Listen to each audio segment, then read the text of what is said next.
माता सरस्वती स्टूडियो नईगंज राहुल बम की देखरेख में हम गायक वीरेंद्र यादव जौनपुर आप सभी श्रोता बंधुओं के चरणों में प्रणाम करता हूं। आप लोगों के बीच में एक बिरहा हास रस भेज रहा हूं। भगवान भोलेनाथ की महिमा आशा नहीं विश्वास है आप सब जरूर पसंद करेंगे। 4 लाइन के भूमिका लगल मास्टर।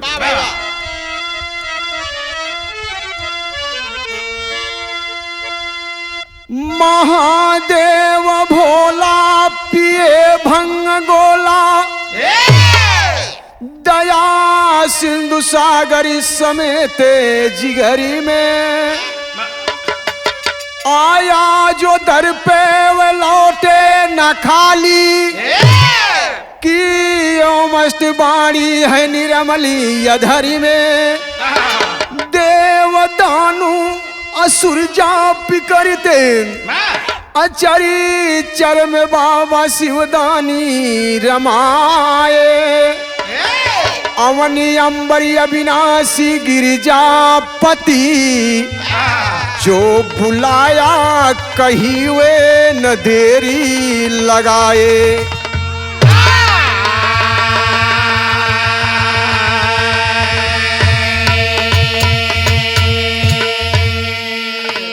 भैया महादेव भोला पिए भंग गोला, दया सिंधु सागर समेते जिगर में, ए भगवान भोलेनाथ की महिमा अजीब है बाबू। एक लाइन गजल लगल मास्टर।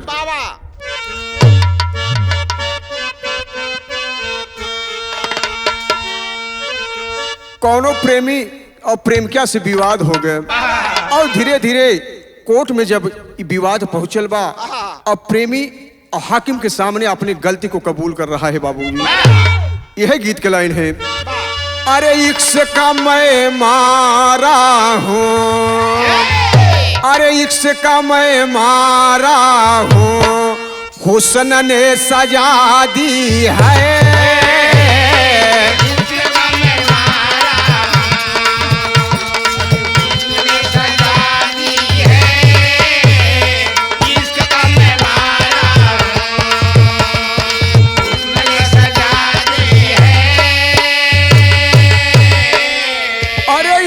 का मैं मारा हूँ, हुस्न ने सजा दी है, क्या बात है, बेगुनाह मुजरिम हूँ, बेगुनाह मुजरिम हूँ, ये बेड़ियाँ बताती है,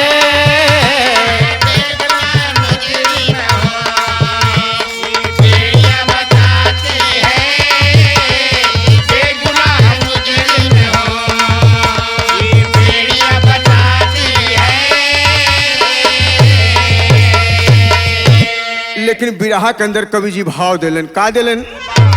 अरे कड़ कड़ में सवाली है, अरे कड़ कड़ में सवाली है, बम भोला शिवदानी का, कड़ कड़ में सवाली है, कड़ कड़ में सवाली है, बम भोला शिवदानी का, कड़ कड़ में सवाली है, बम भोला शिवदानी का, महिमा यजम निराली है, महिमा यजम निराली है, बम भोला शिवदानी का, महिमा यजम निराली है, बम भोला शिवदानी का, महिमा यजम निराली है, बम भोला शिवदानी का। ए भैया कहानी कहाँ के बा कैसे बा नजम के लाइन लगल मास्टर।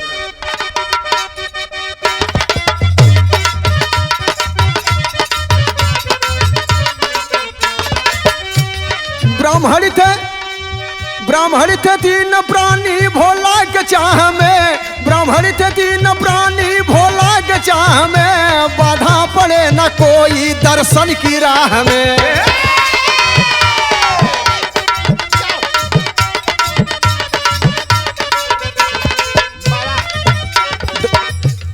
धतूर धतूर भंग गोला दिया ना जला रहे, गंगा के जल से आचमन डेली चला रहे।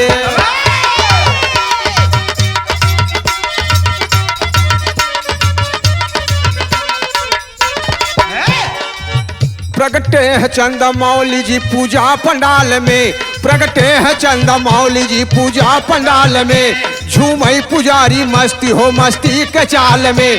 पके चरनिया तीनों निहाल हो गए, पके चरनिया तीनों निहाल हो गए, पूरी हुई तमन्ना दयाल हो गए। पूरी हुई तमन्ना दयाल हो गए, पूरी हुई तमन्ना दयाल हो गए। ए भैया, ब्राह्मण परिवार की एक लड़किया और एक लड़किया का महतारी और लड़किया के पिताजी क्यों हजारों साल भगवान भोलेनाथ के तपस्या करत रहलन, दर्शन ना मिलल, पुरुआ पछुआ चलल सुखा गइलन। एक दिन माई पार्वती के नजर जब पड़ल बा भक्त के ऊपर, भगवान भोलेनाथ से कहलिन कि स्वामी तोहरे याद में तोहार भक्त झुरा गइल बा और जरूर जाओ भक्त के दर्शन दे।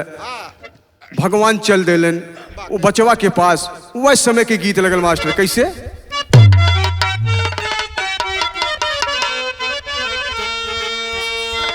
तो नदिया कहवा हेली कहवा परहेलान बा, या फति में परान बाना हो नदिया।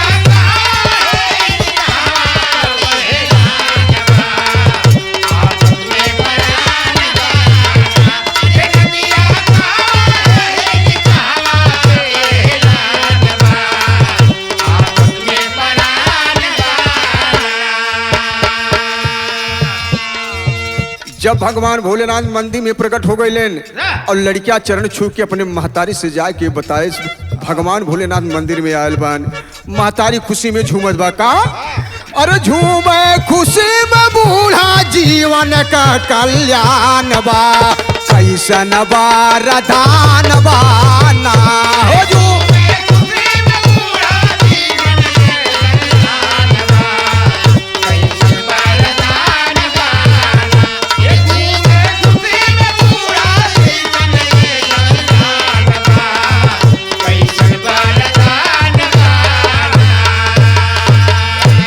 ले चल के आज परीक्षा जागल मनवा में भारी इच्छा ले।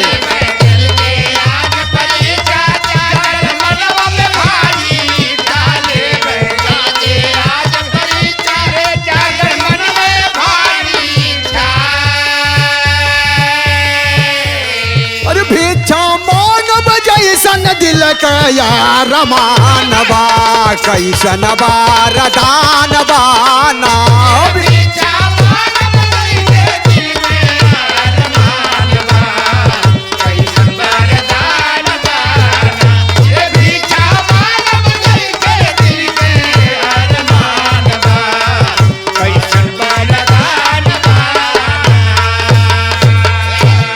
मंगली 16 साल उमरिया मुश्किल कैलो बागू जरिया। मंगली 16 साल उमरिया मुश्किल कैले बागू जरिया। मंगली 16 साल उमरिया मुश्किल कैले बागू जरिया।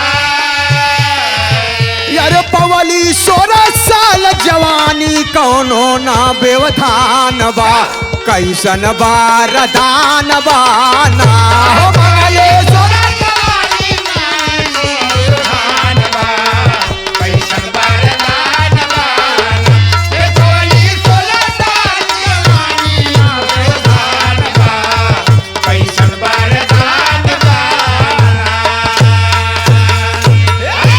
ए भैया, भगवान भोलेनाथ के जब चरण में गईलिन दर्शन कैलिन, उन्हें धन दौलत के लालच ना बाबूजी 55 साल की उम्र रहा, फिर 16 साल की जवानी मांग लेने।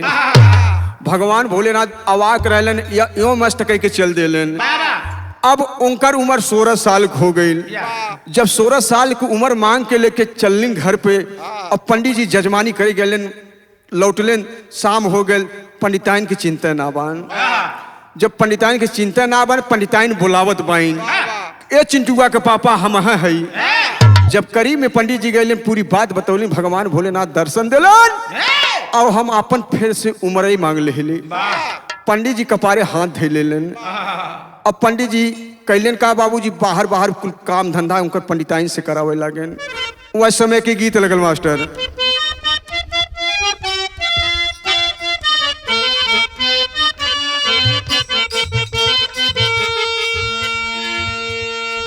कौनो देवर के तकलीफ बा, बतावत बका कि भैया भौजी घर में सोए, हम सोइया नवा रतिया निधियो न आवे, रतिया निधियो न आवे, हो जाले बिहानवा रतिया निधि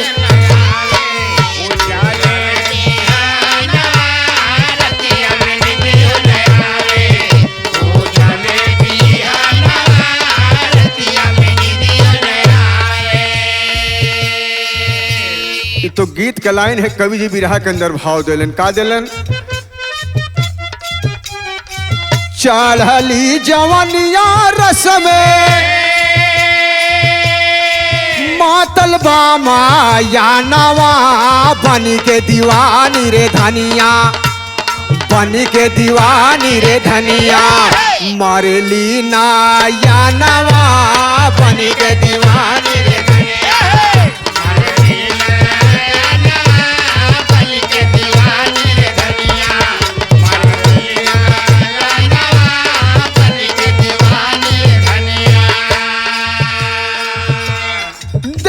बादे लागल मेला, देखे बादे लागल मेला, देखे बादे लागल मेला,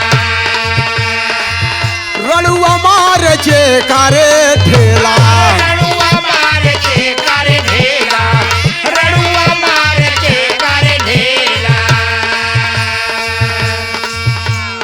निरखे सूरतिया मूरतिया सबके ऊनी हाल, बनी के दीवानी रे धनिया, बनी के दीवानी रे धनिया, मरली ना या नवा, बनी के दीवानी रे धनिया, मरली ना या नवा, बनी के दीवानी रे धनिया, मरली ना या नवा, बनी के दीवानी रे धनिया।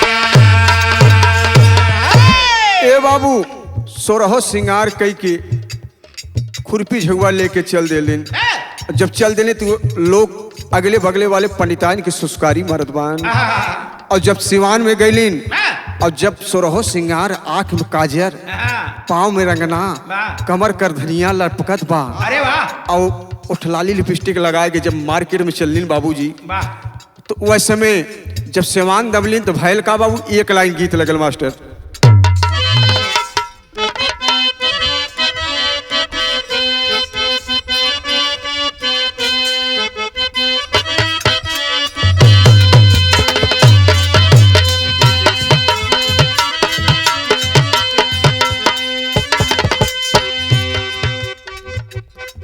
मास्टर बड़ा बढ़िया संकेत देलन।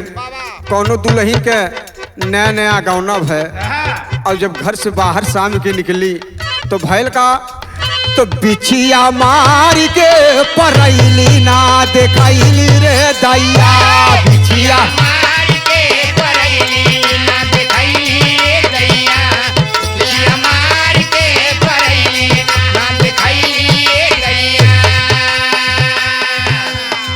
पंडिताइन सोरहो सिंगार कई के खुरपी झुआ लेके जात रहलिन और वही रास्ते से एक राजा का लड़का राजकुमार पंडिताइन के देखले से आवाज रह गया। पंडिताइन के देख के कहत बका अखिया दाबी के धसैलू जिया जरावलू हे गोरी, अखिया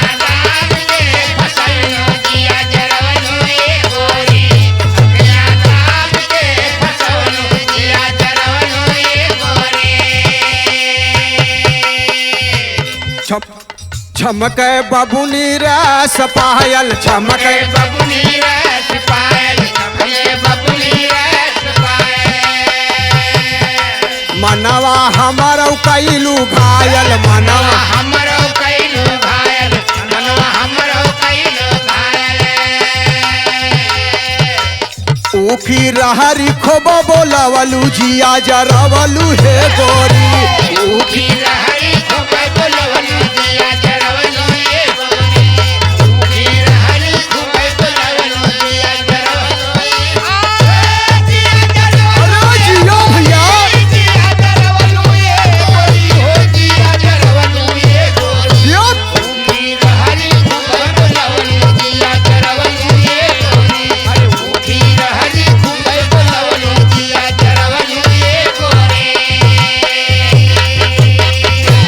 ए बाबू जब इतनी बात राजा का लड़किया राजकुमार पंडिताइन से कहले बा बदामी मुस्की मार देने दोनों में प्यार हो जाता है बिरहा सुने वाले भैया बाबू लोग पंडित जी के भुलाए गए पंडिताइन और दोनों में प्यार हो जाता है वह समय के गीत लगल मास्टर का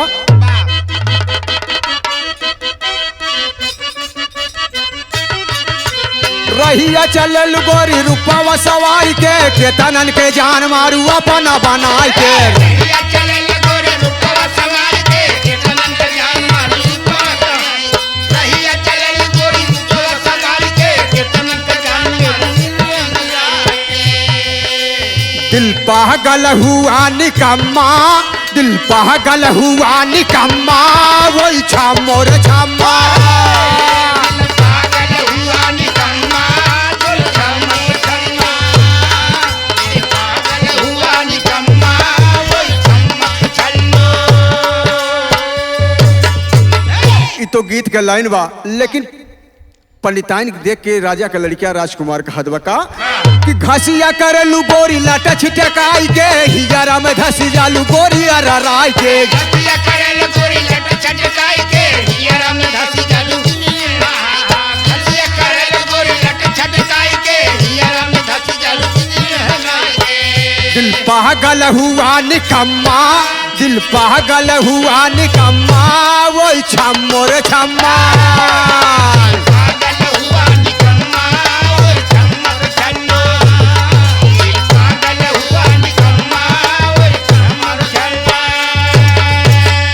ए बाबू इतने बात ना कहलेस और का कहलेस कि नैन के सहारे गोरी सीने में उतारा सपनों के रानी तेरे सिवा न हमारा नैन के सहारे गोरी चलने उतारा नैन के सहारे गोरी चलने नैन के सहारे गोरी चलने उतारा सपनों के जरिए उतारा एक बार दई दा तनी चुम्मा एक बार दई दा तनी चुम्मा वही छम्मोर छम्मा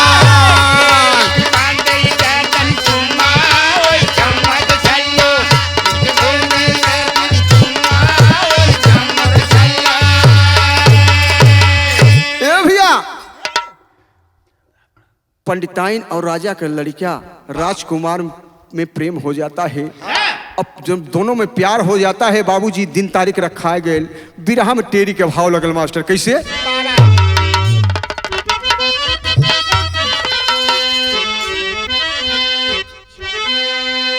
जवनिया रसम मातल मंजुला अरे मोरे राम हो अरे जवनिया रसमे मातल मंजुला तो बेद है मदन अंग में संग लुटावई पनिया यरी हो पनिया यरी हो पनिया हट हट बेद है मदन अंग में संग लुटावई पनिया जवनिया रस में मातल मंजुला ए बाबू दोनों में प्यार हो जाता है पंडिताइन अपने घरे और राजा का लड़कियां अपने घरे सुबह बात हो गई कि सुबह फिर इसी समय मिलेंगे और दुल्हन बना के लेके चलेंगे अपने साथ में अब का करे रात बीते ए बाबू वह पंडिताइन का रात ना बीतत बा यह राजा का लड़किया राजकुमार का रात ना बीतत बा सब रहा एकदम भोरहरिया में बाबू जाए के पीपल के पेड़ पर बैठा बा इंतजार करते बा उस समय के गीत लगल मास्टर कैसे कोनो दुल्हन के दुल्हा परदेश बा और आवे के नाम ना लेत बा और दुल्हनिया रोवत बा रान पड़ोसी समझावत बा अरे अइबा करी हो अरे अइबा अइबे करी क्या बात है? निरमोहिया बालम अइबे करी मोहिया बालम अइबे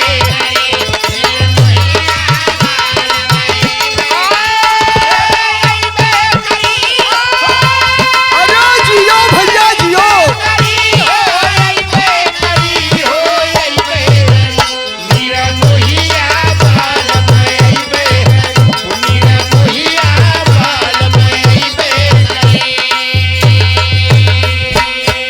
ए भैया इ तो गीत के लाइन बा लेकिन राजा के लड़किया राजकुमार सोचत बान कवि जी बिरहा के अंदर भाव दिलन का दिले मास्टर अरे अइबे करी हो अरे अइबे करी राम अइबे करी घसियरिया गोरी अइबे करी घसी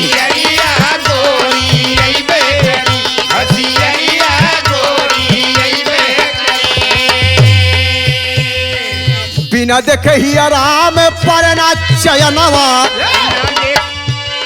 रतिया पहरिया में देखिला सपनावा रतिया पहाड़िया में देखिला सपना रतिया पहाड़िया में देखिला सपना यार मदमाती नया नावा हो यार मदमाती नया नवा लड़ाई बेकरी राम यही बेकरी घसियरिया गोरी यही बेकरी हसियरिया गोरी अइबे करी हसियरिया गोरी अइबे करी अरे जियो भैया जियो अइबे करी हो अइबे करी हो अइबे करी हसियरिया गोरी अइबे करी हसियरिया गोरी अइबे करी ए बाबू तबले पंडिताइन कैलिन का सोरहो सिंगार सजाए सखिया सहित आवत बाटिन जब आ गईलिन तो अपने दुल्हन आपन बनाए के अपने घोड़े पर बैठाए के लेके चल देले सखिया सहेली सब अवाक रह गई सखिया सहेली लौट के जाके पंडित जी से बतावत बन उस समय के गीत लगल मास्टर का बाबू पूजनी स्वर्गीय गुरु हैदर अली जनाब जी गाय के गए गीतिया कौनो परदेसी परदेश से आवत बा मेहरुआ फोन कह दिले बा अब भुला गए झटका पटका में और संजा के जब चारपाई पे मुलाकात भय दुल्हनिया मांगत बा और भुला गए तो आए बासाए रह गए तो दुल्हनिया बतावत बा का कि पिया झूलनी ना लियौला सवनावा में पिया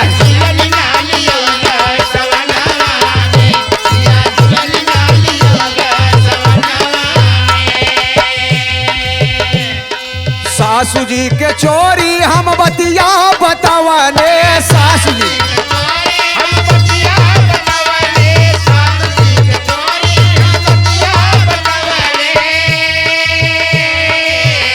यारे ननदी का चोरी करी यारे ननदी का चोरी करी कनवा में पिया झूलनी ना लियौला सवनावा में पिया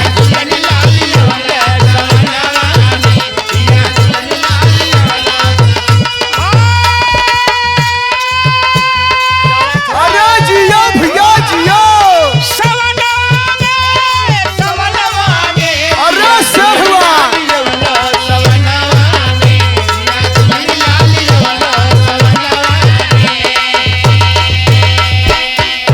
सखिया सहेली पंडित जी से जाके बतावत बन बिरहा के अंदर भाव लगल का कि गोरी भाग गई सजनी सिवानावा से गोरी भाग गई सगरी शिवनवा गोरी भाग गई सगरी शिवनवा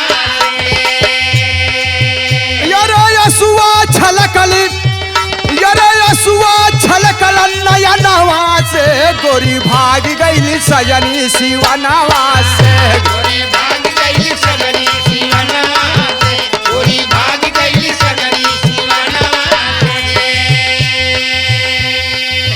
पारे कहा है सुना बेटवना संघाती और कवन सरवा ले गईला हमारा रे थाती कवन सर सरवाले गईले हमारा रे हाथी कौन सरवाले गईले हमारा रे हाथी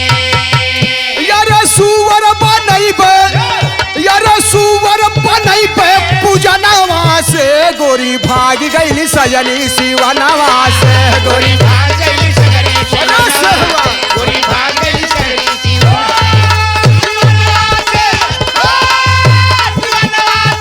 शिवनवा से गोरी भाग गई सगरी शिवनवा गोरी भाग गई सगरी शिवनवा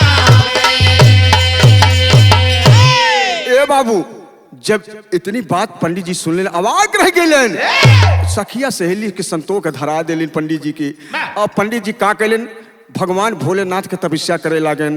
पंडित जी की बेटवा और भगवान भोलेनाथ फिर तपस्या करत बान। ई बात एहर के बाद लेकिन ओहर राजा का लड़किया राजकुमार दुल्हन बनाए के पंडिताइन के लेके गए और ओहर माता बहने गीत गावत बाइन। कौन गीत गावत बाइन? बाबू स्वर्गीय पूजनी बाबू हैदर अली जनाब इलाहाबादी गीत बा मास्टर। कहाँ डोलिया दुआर अरे राम डोलिया दुआर गीता गावैली जाला नावा डोलिया दुआर।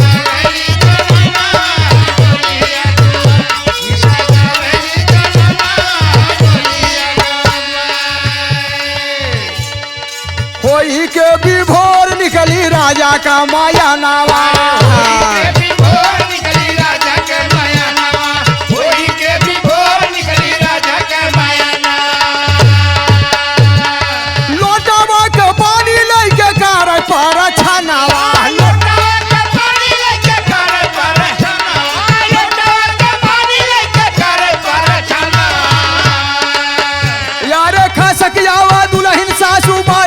समानावा डोलिया दुआ गीता गावैली जलानावा डोलिया गीता गावैली जलानावा डोलिया गीता गावैली जलानावा डोलिया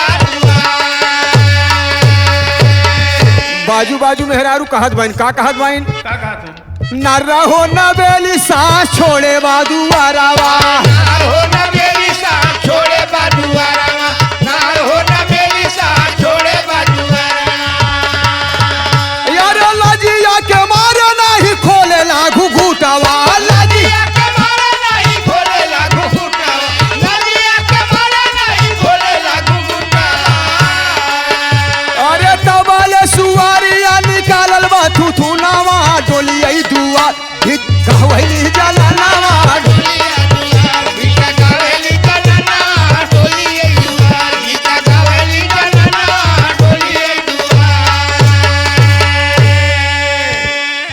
ए भैया बाबू लोग बिरहा सुने वाले बात के समझ ले भैया बाबू लोग। वो हर पंडित जी भगवान भोलेनाथ तपस्या कैलिन फिर भगवान भोलेनाथ दर्शन दे दिलन। कहाँ अब का चाहिए कहाँ जवन वरदान दे दिला तो दूसरे के संगे चली गई। कहाँ अब कहाँ जे ले गए बा न मुखड़ा देख सके न दिखा सके ओकर रूप रेखा बदल दे भगवान सुअरी का रूप बना दिलन। ई बात पंडित जी और भगवान से वचन बना के दिलन। और यह राजा का लड़किया दुल्हन उतारत बा और जब माता बहने परछन के उतरलिन देखलिन सुअरी के रूप सब अवाक रह गए। उस समय गीत लगल मास्टर कमन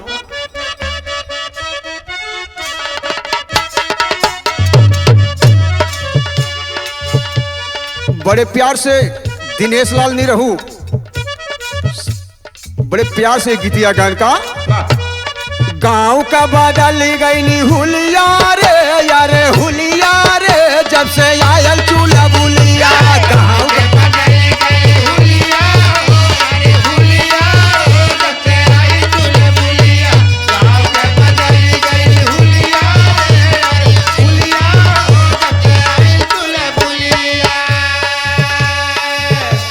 तो गीत का लाइन है लेकिन बिरहा के अंदर कभी ये भाव देने का सोर भैले सागारा नागारिया ना हो यार नागारिया ना हो यार राजा का बहुरिया सोर भैले सागारा नागारिया हो नागारिया ना हो यार राजा के बहुरिया सोर भैले सागारा नागारिया ना हो नागारिया ना हो यार राजा के बहुरिया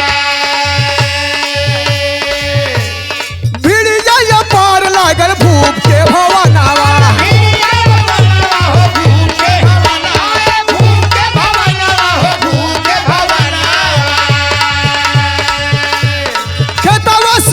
झूठे मरदा यौ जाना नावा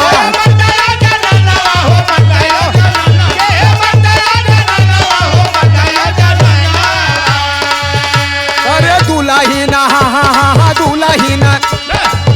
दुल्हन लिया वाले सुअरिया न हो यार, सुअरिया न हो यार, राजा का बहुरिया दुल्हन।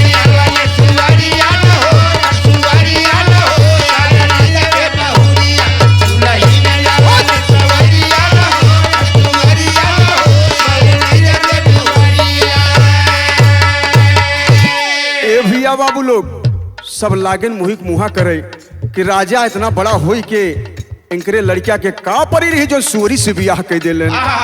लोग सब बोली बोले लागन, घर के सदस्य कहलन जैसे ले जहां से लिया है वहीं ले जे पहुंचाया हुआ तब खैरियत बा। अब राजा का लड़किया राजकुमार अवाक रह गए, ई का है भगवान। अब दुल्हन ले जाथन वापस करे, उस समय पहापट का लाइन लगल मास्टर कैसे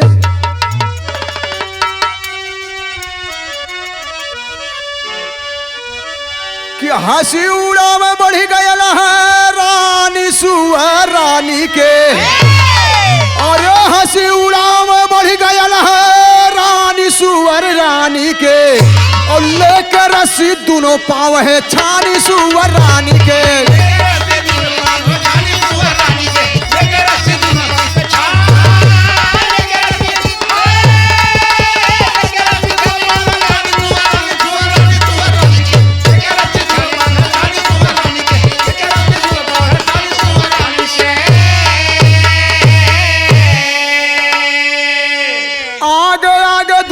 चले पाछे दुल्हनिया और पारा गई पराग बाढ़िया बारी धानिया,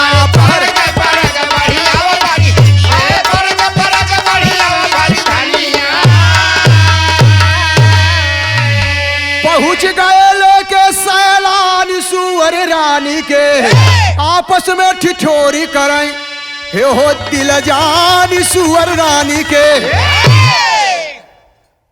वही रस्तवा में जौन सखिया लोग के छोड़ के गए रहली पंडिताइन जी, और वही समय वापसी में फिर सखिया मिल गए। सखिया का हाथ बाइन का हाथ बाइन कि आपस में ठिठोरी करे, हाँ देखा सजनिया और माल पुआ चा भी अलिन ससुरे का चटानिया, माल पुआ चा भी अलिन ससुरे का चटानिया, माल पुआ चा भी अलिन ससुरे का चटानिया। और पारे घर में जा बटवली मस्तानी सुअर रानी के, और लेके सखिया खड़ी है खुरपातानी सुअर रानी के। सखिए कुछ पंडित जी से जाए के बतौले और कुछ रोक दिलिन ओहरे। जब पंडित जी सुनलेन कि वापस आ गए, ये बाबू नान के लड़का पंडिताइन के देखले से अपने महतारी के झरझर झरझर रोबत बा। आल्हा के प्रमाण लगल मास्टर कैसे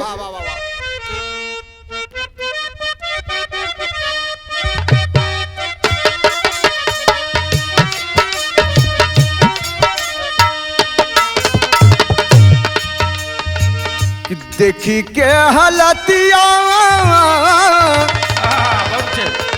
कि देखी के हलतिया सोचे माना मन सुगनावा ये भैया,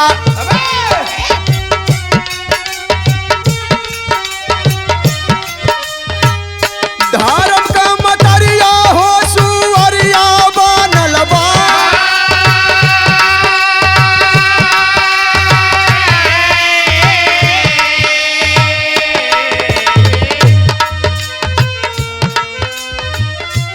भारी गलती कैलू पूजे, भारी गलती कैलू दूजे, पिताजी देखावले रे भैया।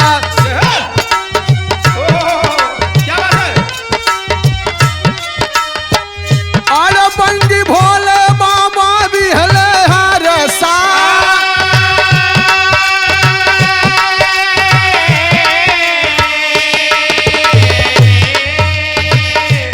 जाके 12 महंगे छवना, जाके 12 महंगे छवना, कई के पूजा नवाये बाबू।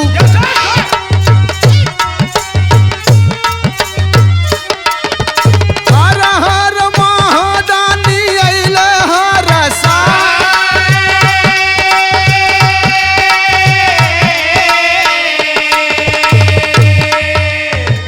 कैसा बार चाही बेटा, कैसा बार चाही बेटा, मांगिला मंगनवा ये बेटा।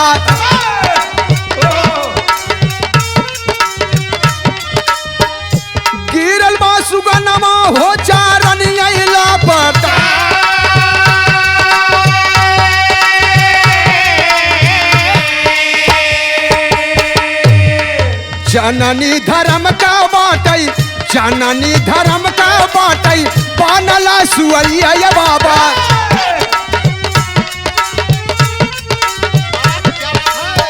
जैसे रहल माई बाबा वैसे ही दा बना।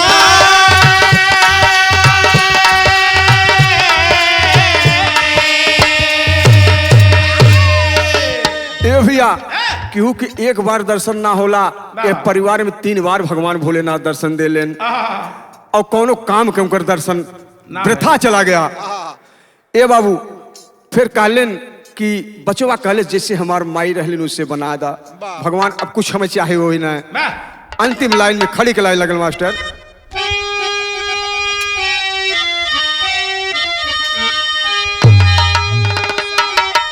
आसन शिव शंकर का डोला, यो मस्त जी कहले भोला, तो पूरा होई है या रमनवा धर्म का लहरी पूरा। अरे जियो भैया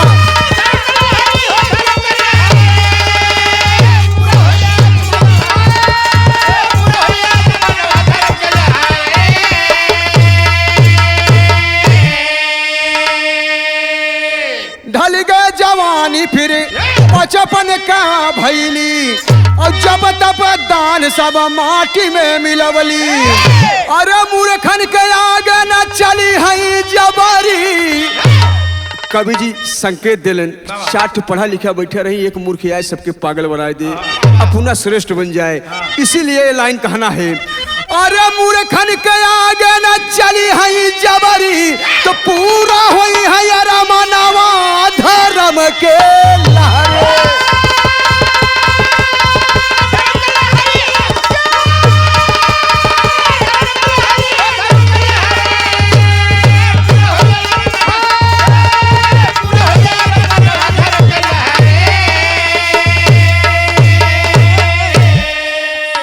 सब दान पाठ सब माटी में मिला देली, फिर अपन 55 की उम्र फिर पा गई।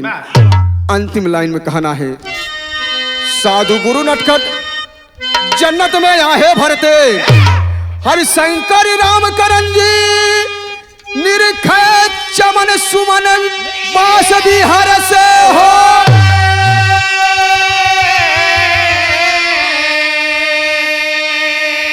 जवनिया रसम मातल मंजुला, जवनिया रसम मातल मंजुला, यादो बिरंदर कवि सुभाष भजय शिव का भजनिया, जवनिया रसम मातल मंजुला।